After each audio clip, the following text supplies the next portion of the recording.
अधेड़ उम्र की औरत अभी अभी उठी थी और अपने सामने का सीन देखकर डर गई थी। उसे याद नहीं आ रहा था कि क्या हुआ था।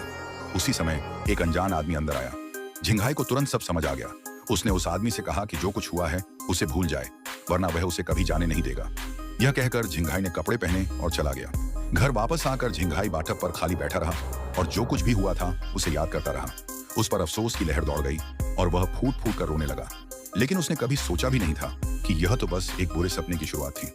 अगले दिन पिछली रात वाला आदमी सीधे उसके काम की जगह पर आया। झिंगाई ने अपने बैग से 10 मिलियन युआन के 3 चेक वाला एक लिफाफा निकाला और उस आदमी से कहा कि वह उसे परेशान करना बंद करे।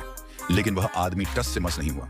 झिंगाई ने उससे कहा कि उसके पास चाहे कितनी भी चालें हों, वह डरता नहीं है।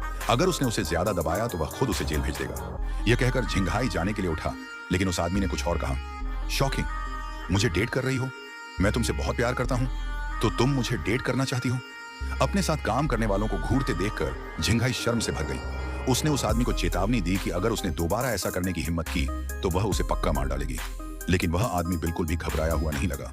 इसके बजाय वह शरारत से मुस्कुराया और कहा, इसी बात पर मेरा अचानक बहस करने का मन कर रहा है। साफ था, उस आदमी का उसे इतनी आसानी से छोड़ने का कोई इरादा नहीं था।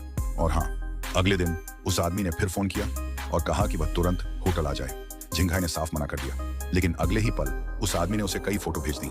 झिंगाई डर गई और उसने अपना मुंह कसकर बंद कर लिया। बेबस होकर उसके पास मीटिंग में जाने के अलावा कोई चारा नहीं था। जैसे ही वह अंदर गई, गुस्से से भरकर उसने उस आदमी के मुंह पर थप्पड़ मारा। लेकिन वह आदमी बिल्कुल भी गुस्सा नहीं हुआ। उसने उसके लिए एक ग्लास रेड वाइन भी डाली। झिंगाई ने उसे लिया और सीधे उस आदमी के चेहरे पर डाल दिया। फिर उसने उसे धमकी दी, अगर तुमने फोटो भेजने की हिम्मत की तो मैं तुम्हारी जिंदगी बर्बाद कर दूंगी। बोलो। झिंगाई जाने के लिए मुड़ा, लेकिन उसका बुरा सपना तो अभी शुरू ही हुआ था।